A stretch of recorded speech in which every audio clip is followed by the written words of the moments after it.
Olá, este é mais um áudio exclusivo do canal Meditações e Reflexões. Se você quer receber todas as nossas atualizações, não se esqueça de se inscrever e ativar todas as notificações. Quebrando o hábito de ser você mesmo, Joe Dispenza. Capítulo 6. 3 cérebros: pensar, fazer e ser. De modo geral, é apropriado comparar o cérebro de uma pessoa a um computador. E é verdade que seu cérebro já possui todo o hardware e o software de que você necessitará para mudar seu eu e sua vida. Mas você sabe qual é a melhor maneira de usar esse hardware para instalar novos softwares?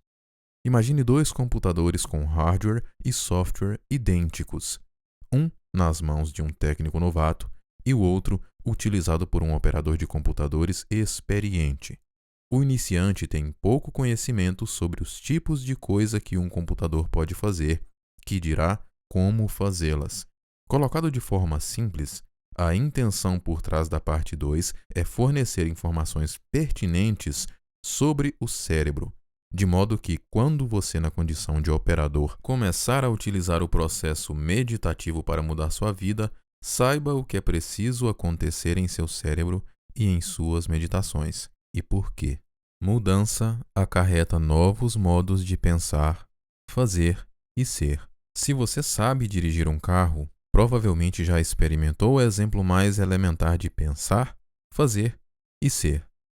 De início, você tinha que pensar em cada ação que executava e em todas as regras de trânsito.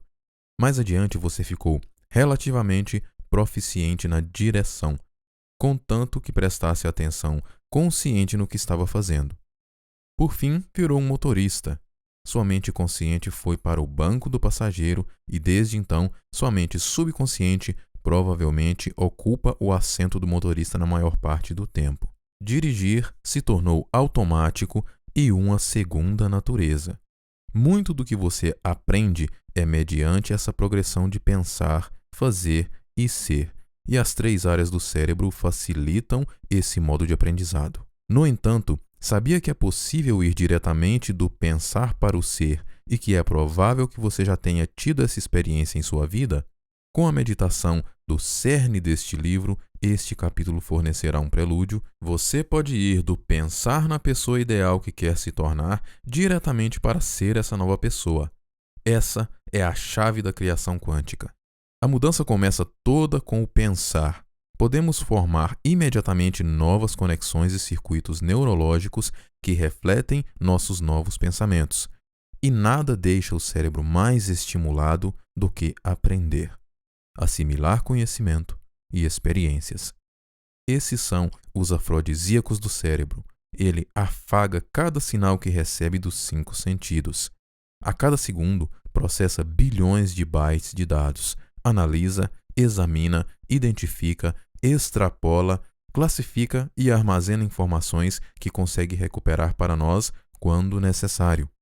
O cérebro humano é verdadeiramente o supercomputador definitivo deste planeta. Como há de recordar, a base para o entendimento de como você pode efetivamente mudar a sua mente é o conceito de hardwiring, como os neurônios se envolvem em relacionamentos habituais de longo prazo.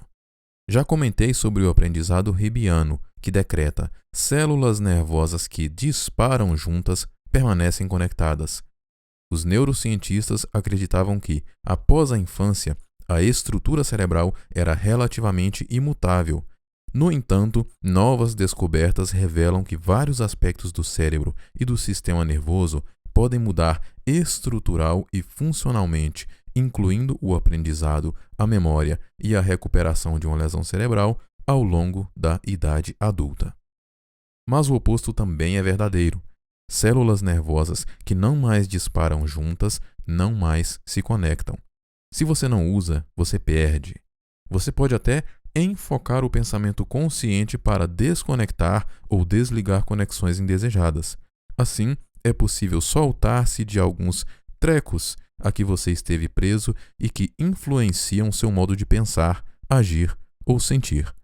O cérebro reconectado não vai mais disparar de acordo com a circuitaria do passado. A dádiva da neuroplasticidade, a capacidade do cérebro de se reconectar e criar novos circuitos em qualquer idade, como resultado do input do ambiente e de nossas intenções conscientes, é que podemos gerar um novo nível mental.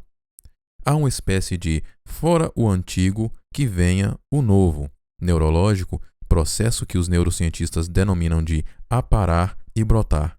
É o que chamo de desaprender e aprender, que cria a oportunidade para ascendermos acima de nossas atuais limitações e sermos maiores do que o nosso condicionamento ou circunstâncias. Ao criar um novo hábito de sermos nós mesmos, estamos essencialmente assumindo o controle consciente do que se tornou um processo inconsciente de ser. Em vez de a mente trabalhar rumo a um objetivo, não serei uma pessoa furiosa, e o corpo rumo a outro, vamos continuar furiosos e permanecer banhados nas substâncias químicas familiares, queremos unificar a intenção da mente com as respostas do corpo. Para fazer isso, devemos criar um novo modo de pensar, fazer e ser. Dado que para mudar nossas vidas temos primeiro que mudar nossos pensamentos e sentimentos, depois fazer alguma coisa, mudar nossas ações ou comportamentos para ter uma nova experiência que, por sua vez, produz um novo sentimento. E então, memorizar o sentimento até migrarmos para um novo estado de ser, onde mente e corpo são unos. Pelo menos, temos algumas coisas que nos ajudam. Além de o cérebro ser neuroplástico, poderíamos dizer que temos mais de um cérebro com que trabalhar. Na verdade, temos 3 cérebros. Para os nossos propósitos, este capítulo limitará o foco das funções dos 3 cérebros relacionados especificamente a quebrarmos o hábito de sermos nós mesmos. Como uma nota pessoal, constato que estudar o que o cérebro e os outros componentes do sistema nervoso fazem por nós é uma exploração interminavelmente fascinante.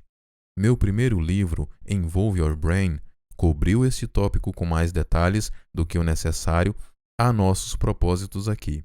Existem fontes adicionais de estudo, como em meu site www.drjoydispensa.com, e com certeza várias outras excelentes publicações em sites estão disponíveis àqueles que desejam aprender mais sobre o cérebro, a mente e o corpo. Os 3 cérebros, figura 6a. O primeiro cérebro, o neocórtex, ou cérebro pensante, em branco. O segundo cérebro é o cérebro límbico, ou emocional, responsável por criar, manter e organizar substâncias químicas no corpo, em cinza. O terceiro cérebro, o cerebelo, acomoda a mente subconsciente, em cinza escuro. Do pensar ao fazer, o neocórtex processa conhecimentos, depois nos incita a viver o que aprendemos. Nosso cérebro pensante é o neocórtex, a cobertura exterior do cérebro semelhante a uma noz. Hardware neurológico mais avançado e recente da humanidade, o neocórtex acomoda a mente consciente, nossa identidade e outras funções cerebrais elevadas. O lobo frontal, discutido em capítulos anteriores, é uma das 4 partes do neocórtex. Essencialmente, o neocórtex é o arquiteto ou designer do cérebro. Permite que você aprenda, lembre, raciocine, analise, planeje, crie, especule possibilidades, invente e se comunique. Como é a área onde se registram dados sensoriais, tais como o que se vê e ouve, o neocórtex conecta à realidade externa. No geral, o neocórtex processa conhecimento e experiências. Primeiro você coleta conhecimento na forma de fatos ou informações semânticas, conceitos ou ideias filosóficas ou teóricos que você aprende intelectualmente, incitando o neocórtex a adicionar novas conexões e circuitos simpáticos. Segundo, quando decide personalizar ou aplicar o conhecimento que adquiriu, demonstrar o que aprendeu, você invariavelmente cria uma nova experiência. Isso provoca a formação de padrões de neurônios chamados de redes neurais no neocórtex. Essas redes reforçam os circuitos do que você aprendeu intelectualmente. Se o neocórtex tivesse um lema, poderia ser: o conhecimento é para a mente. Colocado de maneira simples, o conhecimento é o precursor da experiência. Seu neocórtex é responsável por processar ideias que você ainda não experimentou, que existem como um potencial para você adotar em algum momento futuro. À medida que cogita novos pensamentos, você começa a pensar em modificar seu comportamento, de modo que possa fazer algo diferente quando a oportunidade chegar para obter um novo resultado. Quando você altera suas ações rotineiras e comportamentos típicos, algo diferente do normal deve acontecer, o que produzirá um novo evento para você experimentar. De novos eventos a novas emoções. O cérebro límbico produz substâncias para ajudar a lembrar das experiências. O cérebro límbico, também conhecido por cérebro mamífero, localizado sob o neocórtex, é a área mais desenvolvida e especializada do cérebro em mamíferos não humanos, golfinhos e primatas superiores. Pense no cérebro límbico como cérebro químico ou cérebro emocional. Quando você está no meio da nova experiência e seus sentidos enviam um fluxo rápido de informações correspondentes do mundo externo para o neocórtex, as redes neurais do neocórtex organizam-se para refletir o evento. Com isso, a experiência enriquece o cérebro ainda mais do que o novo conhecimento. No momento em que essas redes de neurônios disparam com um padrão específico da nova experiência, o cérebro emocional produz e libera substâncias químicas na forma de peptídeos. Esse coquetel químico tem uma assinatura específica que reflete as emoções que você está tendo no momento. Como você sabe, emoções são o produto final das experiências. Uma nova experiência cria uma nova emoção, que sinaliza novos genes de novas formas. Com isso, as emoções sinalizam o corpo a registrar o evento quimicamente e você começa a incorporar o que está aprendendo. No processo, o cérebro límbico ajuda na formação de memórias de longo prazo. Você consegue lembrar melhor de qualquer experiência porque consegue recordar como se sentiu emocionalmente enquanto o evento estava ocorrendo. O neocórtex e o cérebro límbico juntos nos permitem formar memórias declarativas, significando que podemos declarar o que aprendemos ou experimentamos. Veja a figura 6b para mais informações sobre memórias declarativas e não declarativas. Você pode ver então como somos marcados emocionalmente por experiências extremamente carregadas. Todas as pessoas casadas conseguem contar onde estavam e o que faziam quando foram pedidas em casamento. Talvez estivessem saboreando uma ótima refeição na área ao ar livre de seu restaurante favorito, sentindo a brisa refrescante de um entardecer de verão e desfrutando o pôr do sol, embaladas pelo som de cordas de uma peça de Mozart, tocando suavemente ao fundo, quando o acompanhante do jantar ajoelhou-se e ofereceu a caixinha preta. A combinação de tudo o que estavam experimentando naquele momento fez com que se sentissem muito diferentes do eu normal.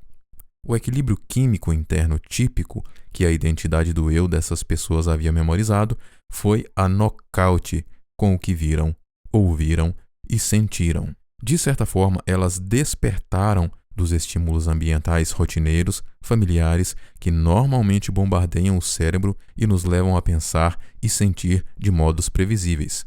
Novos eventos nos surpreendem a ponto de ficarmos mais atentos ao momento presente. Se o cérebro límbico tivesse um lema, poderia ser: a experiência é para o corpo.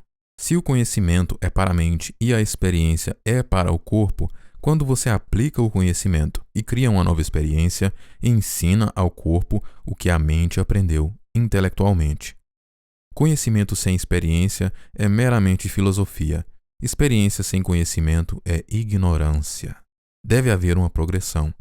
Você precisa obter conhecimento e vivenciá-lo, adotá-lo emocionalmente. Se você me acompanhou enquanto discuti como mudar sua vida, aprendeu como obter conhecimento e então agir para ter uma nova experiência, o que produz um novo sentimento. A seguir, você tem de memorizar esse sentimento e transferir o que aprendeu da mente consciente para a subconsciente. Você já tem o hardware para fazer isso na terceira área cerebral que discutimos, do pensar e fazer para o ser. O cerebelo armazena pensamentos, atitudes e comportamentos habituais. Lembra de meu comentário sobre a experiência corriqueira de não conseguir lembrar de um número telefônico, da senha do caixa eletrônico automático ou da combinação do cadeado, mas praticar com tanta frequência que o corpo sabe melhor que o cérebro e nossos dedos automaticamente conseguem executar a tarefa? Isso pode parecer uma coisa sem importância, mas quando o corpo sabe tanto quanto ou mais que a mente consciente, quando você consegue repetir uma experiência voluntariamente sem muito esforço consciente, você memorizou a ação, comportamento, atitude ou reação emocional até que isso se tornou uma habilidade ou hábito. Quando atingiu esse nível de habilidade, você migrou para um estado de ser. No processo, ativou a terceira área cerebral que desempenha um papel principal na mudança de sua vida, o cerebelo, que acomoda o subconsciente. Região mais ativa do cérebro, o cerebelo está localizado na parte traseira do crânio. Pense nele como um microprocessador e centro de memória do cérebro. Cada neurônio do cerebelo tem o potencial de se conectar a pelo menos 200.000 e até 1 milhão de outras células para processar equilíbrio, coordenação, percepção da relação espacial das partes do corpo e execução de movimentos controlados. O cerebelo armazena certos tipos de ações e habilidades simples, bem como atitudes conectadas, reações emocionais, ações repetidas, hábitos, comportamentos condicionados e reflexos inconscientes e habilidades que dominamos e memorizamos. Possuindo uma espantosa capacidade de armazenagem de memória, facilmente faz o download de várias formas de informações aprendidas para estados programados de mente e corpo. Quando você está em um estado de ser, começa a memorizar um novo eu neuroquímico. Nesse momento, o cerebelo assume o controle, tornando o novo estado uma parte implícita de sua programação subconsciente. Estudos científicos da formação do hábito incluem uma parte adicional do cérebro chamada gânglios da base, que trabalha junto na programação. Para nossos propósitos, apenas faremos este registro. O cerebelo é o local das memórias não declarativas, significando que você fez ou praticou algo tantas vezes que não precisa pensar a respeito. Tornou-se tão automático que é difícil declarar ou descrever como fazê-lo. Quando isso acontece, você chega a um ponto em que a felicidade, ou qualquer que seja a atitude, comportamento, habilidade ou traço que esteve enfocando e ensaiando mental e fisicamente, torna-se um programa inato e memorizado do novo eu. Vamos utilizar um exemplo factível para examinar na prática como esses três cérebros nos conduzem do pensar para o fazer e para o ser. Primeiro veremos como, por meio de ensaios mentais conscientes, o cérebro pensante, neocórtex, utiliza o conhecimento para ativar novos circuitos sob novas formas para compor uma nova mente. Depois, nosso pensamento cria uma experiência e, via cérebro emocional, límbico, produz uma nova emoção. Nossos cérebros do pensamento e do sentimento condicionam o corpo a uma nova mente. Finalmente, se atingimos o ponto em que mente e corpo trabalham como um, o cerebelo possibilita memorizar um novo eu neuroquímico. E agora o nosso estado de ser é um programa inato em nosso subconsciente. Um exemplo real dos três cérebros em ação. Como um exame prático dessas ideias, suponha que você recentemente leu alguns livros provocadores de reflexão sobre compaixão, incluindo um do Dalai Lama, uma biografia de Madre Teresa e um relato da obra de São Francisco de Assis. Esse conhecimento permitiu pensar fora da caixa. Ler todo esse material forjou novas conexões sinápticas em seu cérebro pensante. Essencialmente, você aprendeu sobre a filosofia da compaixão por meio das experiências de outras pessoas, não das suas. Além disso, você sustentou essas conexões neurais revisando o que aprendeu no dia a dia. Você está tão entusiasmado que está resolvendo todos os problemas de seus amigos, oferecendo conselhos e sendo admirado. Você se tornou o grande filósofo. Intelectualmente, você entende do assunto. Enquanto está dirigindo do trabalho para casa, sua esposa liga para dizer que você foi convidado para jantar com sua sogra dali a 3 dias. Você sai da estrada e já está pensando na intensidade com que detesta sua sogra desde que ela magoou seus sentimentos há 10 anos. Logo tem uma imensa lista mental. Você jamais gostou do jeito opinioso dela, do modo como interrompe as outras pessoas, do cheiro, até da comida dela. Sempre que está perto dela, seu coração acelera, sua mandíbula enrijece, seu rosto e corpo ficam tensos, você fica nervoso e sua mente quer cair fora. Ainda sentado no carro, você lembra dos livros sobre a filosofia da compaixão e pensa no que aprendeu teoricamente. Então, lhe ocorre: se eu tentar aplicar o que li nesses livros, talvez possa ter uma nova experiência com minha sogra. O que aprendi que posso personalizar para mudar o resultado desse jantar? Ao cogitar a aplicação desse conhecimento com sua sogra, algo maravilhoso começa a acontecer. Você decide não reagir com seu conjunto típico de programas automáticos. Em vez disso, começa a pensar em quem você não quer mais ser e em quem quer ser. Você se pergunta: como não quero me sentir e como não agirei quando a ver? Seu lobo frontal começa a esfriar os circuitos neurais conectados ao antigo eu. Você está começando a desconectar ou podar aquele funcionamento como identidade do antigo eu.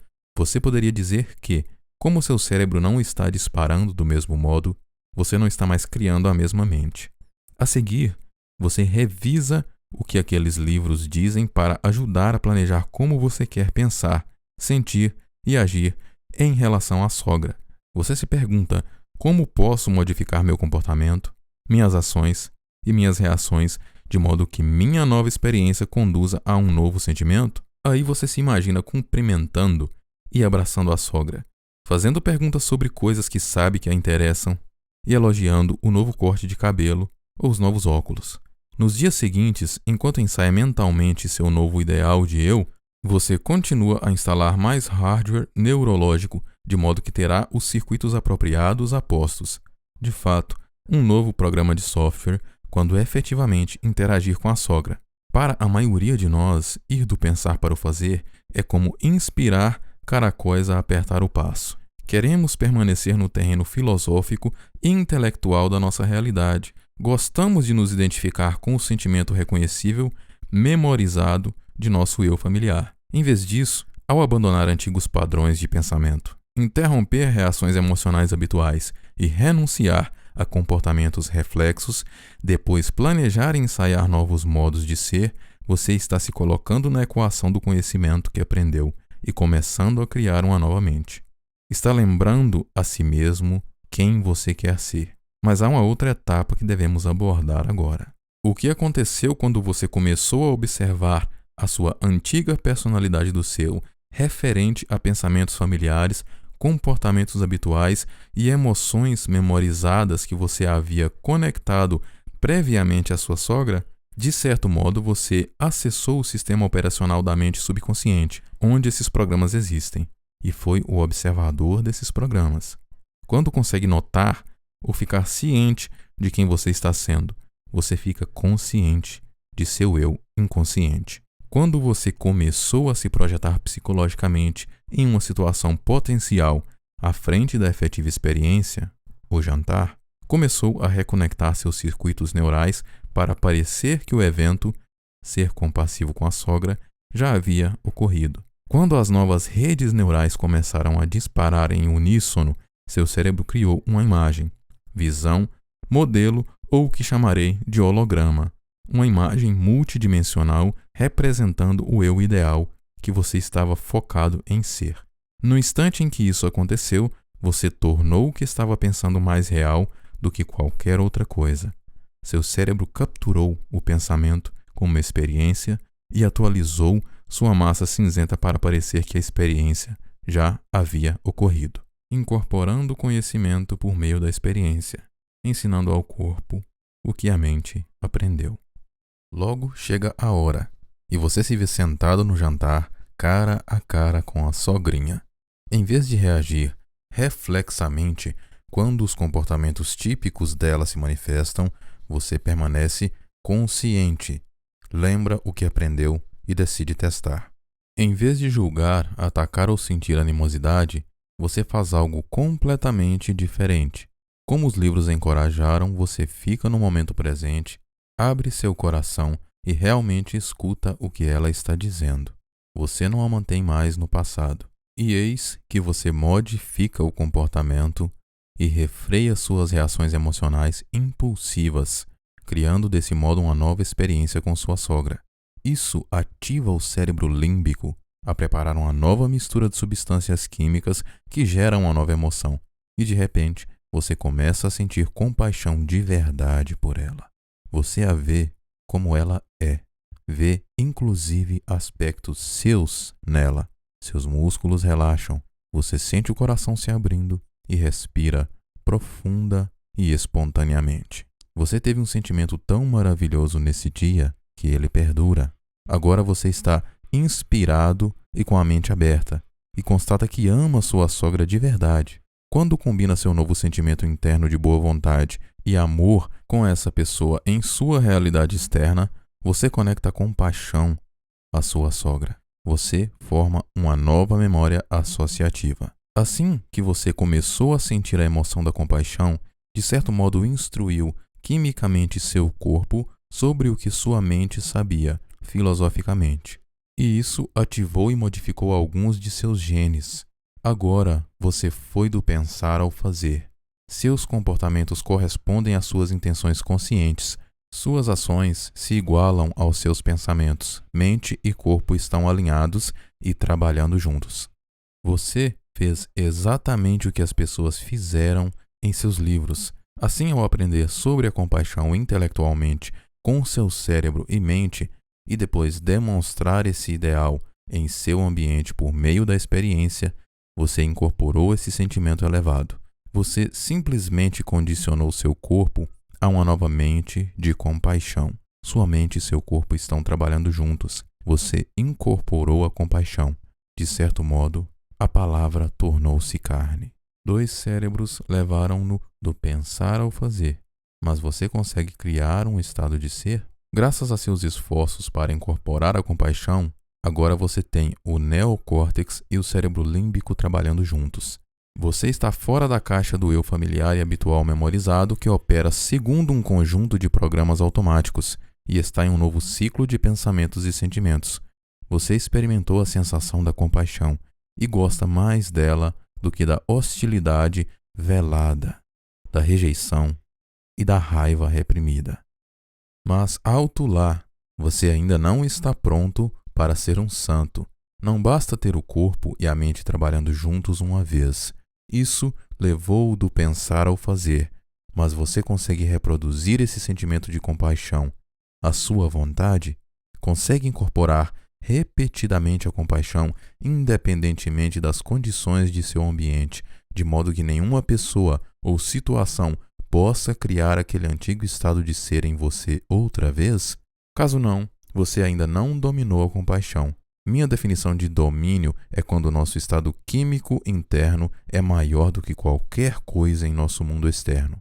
Você é um mestre quando se condicionou com pensamentos e sentimentos escolhidos, memorizou estados químicos emocionais desejados e nada em sua vida externa o impede de atingir seus objetivos.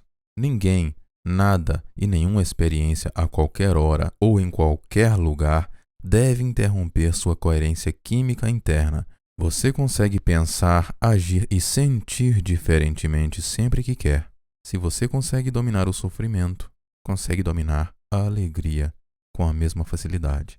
Você provavelmente conhece alguém que domina o sofrimento, certo? Você telefona para a pessoa e pergunta como vai, mais ou menos. Ouça, eu e alguns amigos vamos a uma nova galeria de arte e depois em um restaurante que serve sobremesas realmente saudáveis. Depois vamos ouvir música ao vivo. Gostaria de ir com a gente? Não, não estou com vontade.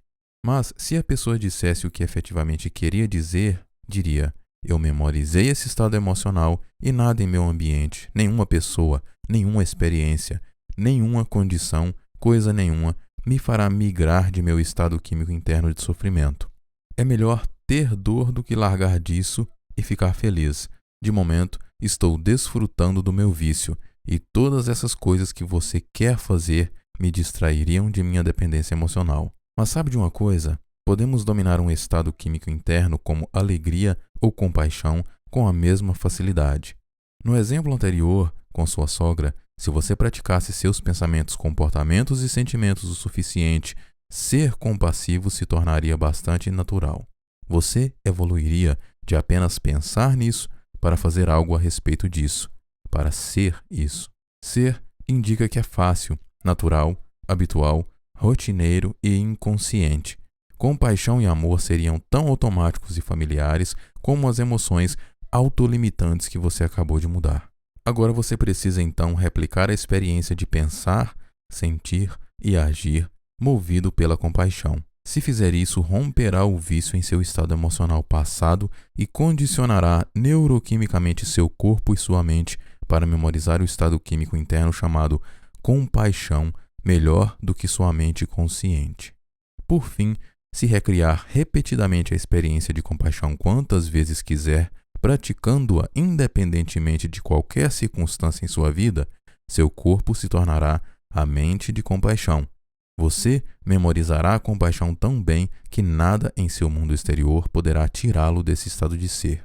Agora todos os 3 cérebros estão trabalhando juntos, e você está biológica, neuroquímica e geneticamente em um estado de compaixão. Quando a compaixão se torna incondicionalmente comum e familiar, você progrediu do conhecimento para a experiência e desta para a sabedoria, progredindo para um estado de ser, o papel de nossos 2 sistemas de memória. Temos 3 cérebros que nos permitem evoluir do pensar para o fazer e daí para o ser. Examine o diagrama a seguir. Sistemas de memória do cérebro. Figura 6b1. Memórias declarativas e não declarativas. Existem 2 sistemas de memória no cérebro. O primeiro sistema é chamado declarativo ou de memórias explícitas. Quando lembramos e conseguimos declarar o que aprendemos ou experimentamos, essas são as memórias declarativas. Existem 2 tipos de memórias declarativas: conhecimento, memórias semânticas derivadas do conhecimento filosófico, e experiências, memórias episódicas, derivadas de experiências sensoriais, identificadas como eventos com pessoas, animais ou objetos particulares enquanto fazíamos ou testemunhávamos uma certa coisa em um tempo e local específicos. As memórias episódicas tendem a marcar o corpo e o cérebro por mais tempo que as memórias semânticas. O segundo sistema de memória é chamado não declarativo ou de memórias implícitas. Quando praticamos algo tantas vezes que se torna uma segunda natureza, não temos mais que pensar a respeito. É como se praticamente não conseguíssemos declarar como fazê-lo. O corpo e a mente são um. Essa é a base de nossas habilidades, hábitos, comportamentos automáticos, memórias associativas, atitudes inconscientes e reações emocionais. Conhecimento mais experiência é igual a sabedoria. Figura 6b2. 3 cérebros: pensar, fazer e ser. Portanto, quando tomamos o que aprendemos intelectualmente, neocórtex, e aplicamos, personalizamos ou demonstramos, modificamos nosso comportamento de alguma forma. Quando fazemos isso, criamos uma nova experiência, que gera uma nova emoção, cérebro límbico. Se conseguimos repetir, replicar ou vivenciar essa ação quando queremos, migramos para um estado de ser, cerebelo. Sabedoria é conhecimento acumulado obtido por experiência repetida. Quando o ser compassivo é tão natural como sofrimento, julgamento, culpa, frustração, pessimismo ou insegurança, então somos sábios. Estamos liberados para aproveitar novas oportunidades, pois de alguma forma a vida parece se organizar igual a como ou quem somos. Evoluindo seu ser. Figura 6c. Este diagrama exibe a progressão de como os 3 cérebros se alinham para correlacionar diversas avenidas de evolução pessoal, indo do pensar diretamente para o ser. Um prelúdio para a meditação. Ir do pensar para o fazer e daí para o ser é uma progressão que todos nós já experimentamos várias vezes. seja quando aprendemos a dirigir, esquiar, tricotar, ou quando falar uma segunda língua tornou-se uma segunda natureza. Agora vamos falar de um dos grandes dons da evolução para nós como seres humanos: a habilidade de ir do pensar para o ser, sem executar nenhuma ação física. Dito de outra forma, podemos criar um novo estado de ser antes de termos uma real experiência material. Fazemos isso o tempo todo, e não se trata de fingir até fazer. Por exemplo, você tem uma fantasia sexual em que experimenta internamente todos os pensamentos, sentimentos e ações que espera ansiosamente realizar quando seu parceiro retornar de viagem. Você está tão presente na experiência interna que seu corpo é quimicamente alterado e responde como se esse evento futuro já estivesse acontecendo naquele exato momento. Você migrou para um novo estado de ser. De modo similar, quer esteja ensaiando mentalmente a palestra que irá dar, lembrando como irá lidar com a confrontação que precisará ter com seu colega de trabalho, ou imaginando o que quer comer quando está realmente faminto, mas preso no trânsito, e em cada caso você está pensando naquilo com a exclusão de tudo o mais, seu corpo começa a migrar para um estado de ser unicamente pelo pensamento. Tudo bem, mas até onde você pode levar isso? Graças unicamente a pensamentos e sentimentos você poder ser a pessoa que quer ser? Pode criar e viver uma realidade de sua escolha, como fez minha filha quando vivenciou o trabalho de verão dos seus sonhos? É nesse ponto que entra a meditação. As pessoas, como você sabe, utilizam técnicas de meditação por muitos motivos. Neste livro, você aprenderá uma meditação especial, concebida para um propósito específico: ajudar a quebrar o hábito de ser você mesmo e se tornar aquela pessoa ideal que você deseja ser. No restante deste capítulo, conectaremos alguns dos conhecimentos abordados até agora com a meditação que você aprenderá em breve. Sempre que discutir meditação ou processo meditativo, estarei me referindo ao processo que será nosso foco na parte 3. A meditação nos permite mudar nosso cérebro, corpo e estado de ser. Mais importante, podemos fazer essas mudanças sem ter que executar nenhuma ação física ou ter qualquer interação com o ambiente externo. Pela meditação, podemos instalar o hardware neurológico necessário, que se tornará um programa de software, exatamente como aqueles pianistas fizeram. Também podemos influenciar o corpo, como aqueles que exercitam os dedos e realizam mudanças por meio de ensaios mentais. Aqueles indivíduos da pesquisa utilizaram apenas ensaios mentais, mas para nossos propósitos isso é um dos componentes do processo meditativo, embora muito importante.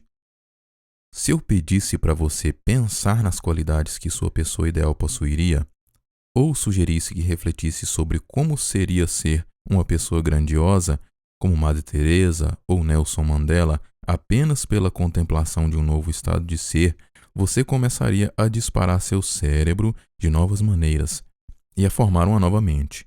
É o ensaio mental em ação. Agora peço que reflita sobre como seria sentir-se feliz, contente, satisfeito e em paz. O que você visualizaria para si se fosse criar um novo ideal de você? Essencialmente, o processo meditativo lhe permite responder essa questão, coletando toda a informação aprendida e conectada simpaticamente em seu cérebro sobre o que significa estar feliz, contente, satisfeito e em paz. Na meditação, você toma esse conhecimento e então coloca na equação. Em vez de meramente perguntar o que significa estar feliz, você se coloca na posição de praticar e assim viver em um estado de felicidade. Afinal, você sabe como a felicidade se parece e qual é a sensação. Você já teve experiências, já viu versões de felicidade em outras pessoas. Agora você precisa fazer escolhas a partir desses conhecimentos e experiências para criar um novo ideal de si mesmo. Expliquei como, por intermédio do lobo frontal, você ativa novos circuitos de novas maneiras para criar uma nova mente. Quando experimenta a nova mente, seu cérebro cria uma espécie de imagem holográfica que fornece um modelo a ser seguido na criação de sua realidade futura. Como você instalou novos circuitos neurais, antes de qualquer real experiência, não precisa levar a cabo uma revolução pacífica como fez Gandhi. Não tem de liderar seu povo e ser queimado na fogueira como Joana d'Arc. Você simplesmente tem de usar seus conhecimentos e experiências das qualidades de coragem e convicção para produzir um efeito emocional interior. O resultado será um estado mental. Produzindo repetidamente esse estado mental, ele se tornará familiar e você estará conectando novos circuitos.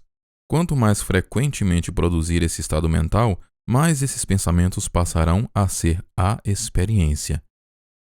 Uma vez que ocorra a transformação pensamento-experiência, o produto final será um sentimento, uma emoção.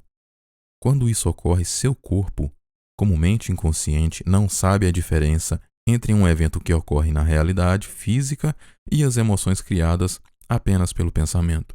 Como alguém que está condicionando o corpo a uma nova mente, você constatará que seu cérebro pensante e o cérebro emocional agora trabalham juntos.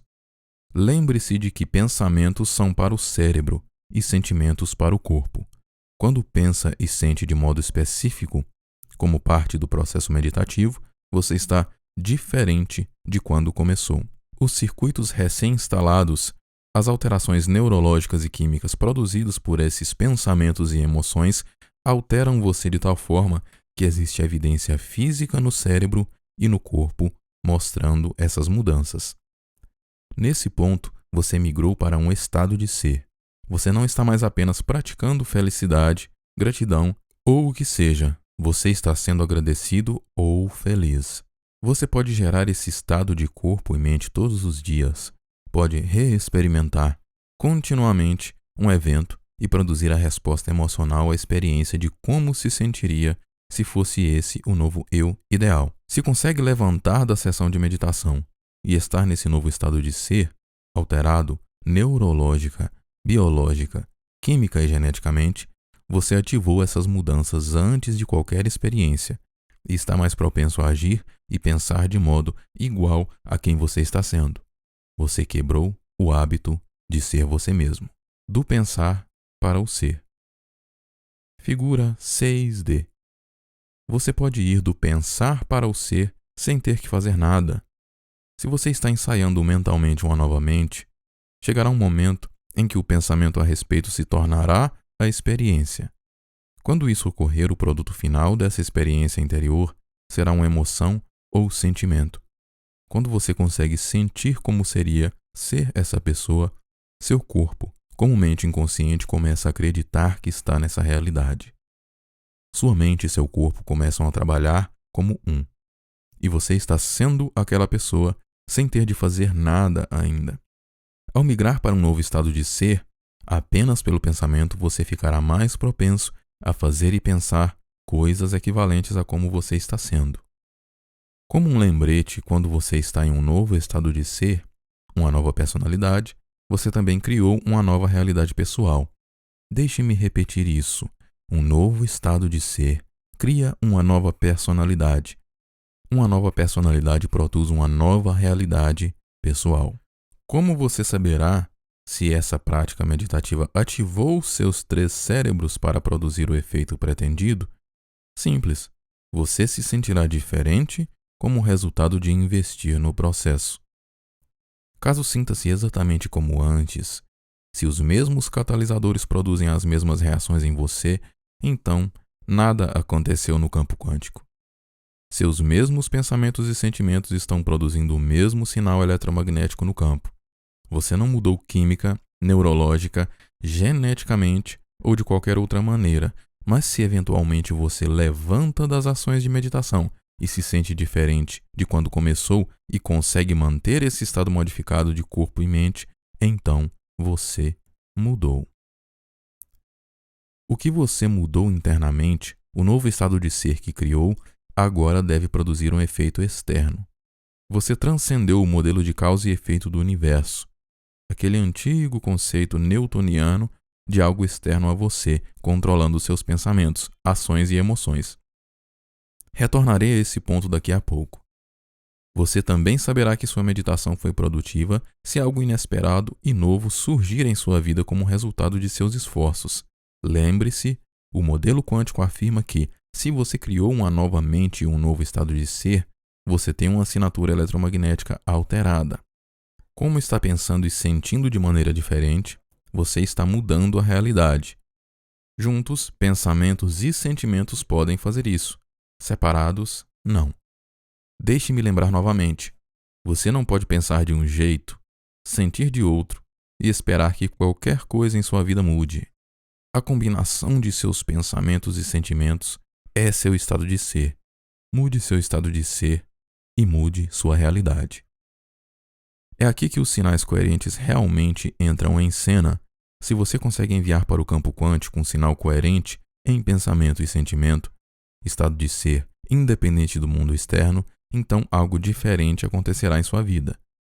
Quando isso acontecer, você sem dúvida experimentará uma resposta emocional poderosa, o que vai inspirá-lo a criar uma nova realidade mais uma vez.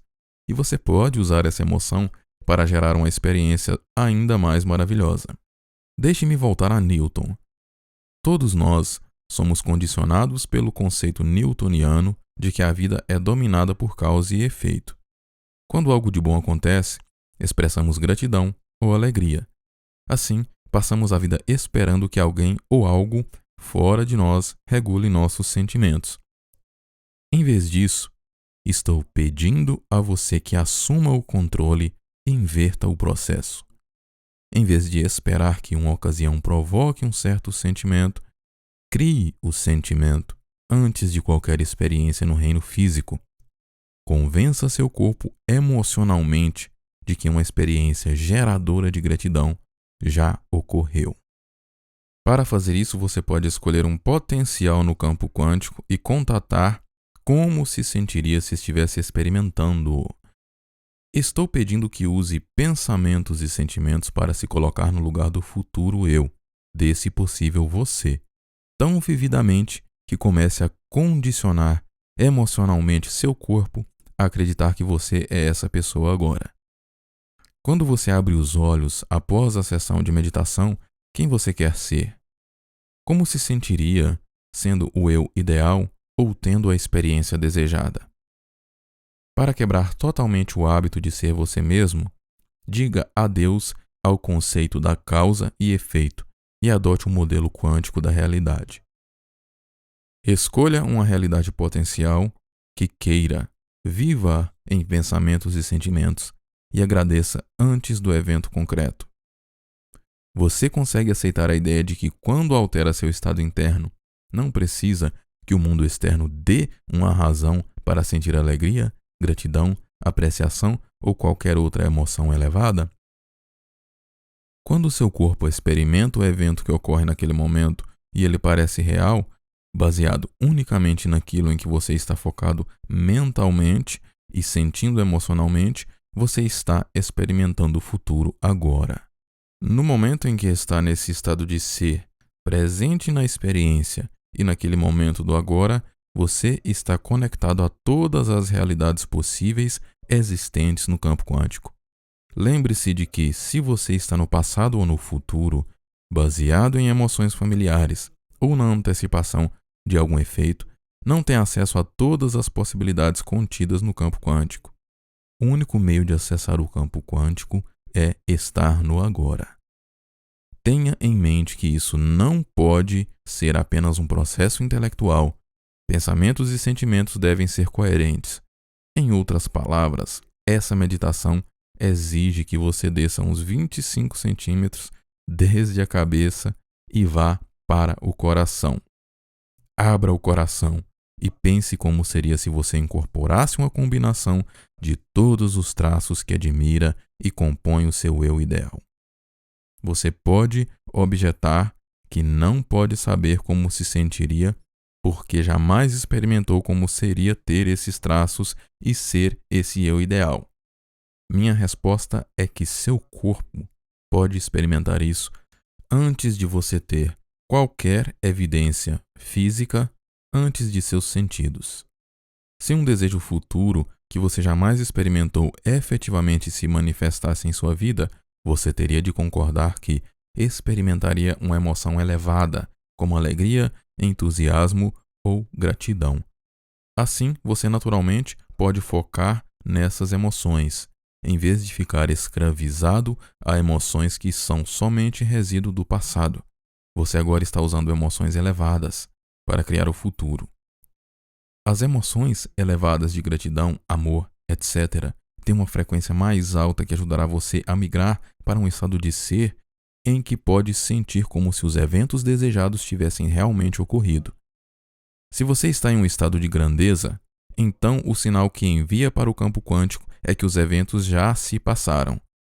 Agradecer permite condicionar emocionalmente seu corpo a acreditar que o que está produzindo a gratidão já aconteceu. Ao ativar e coordenar os 3 cérebros, a meditação lhe permite migrar do pensar para o ser. E, uma vez que esteja em um novo estado de ser, você fica mais propenso a agir e pensar de acordo com quem você está sendo. Talvez tenha se perguntado por que pode ser difícil migrar para um estado de gratidão ou agradecer antes da experiência real. É possível que você tenha vivido sob uma emoção memorizada que se tornou tão parte de sua identidade em nível subconsciente que agora você não consegue sentir de nenhuma outra forma além daquela com que está acostumado. Caso seja assim, talvez sua identidade tenha se tornado uma questão de como você se parece no mundo no exterior, para distraí-lo e alterar como se sente por dentro. No próximo capítulo examinaremos como fechar essa lacuna e provocar a verdadeira liberação. Quando você conseguir sentir prontamente gratidão ou alegria, ou se apaixonar pelo futuro, sem necessitar que qualquer pessoa, coisa ou experiência física faça você sentir isso, essas emoções elevadas ficarão disponíveis para alimentar suas criações.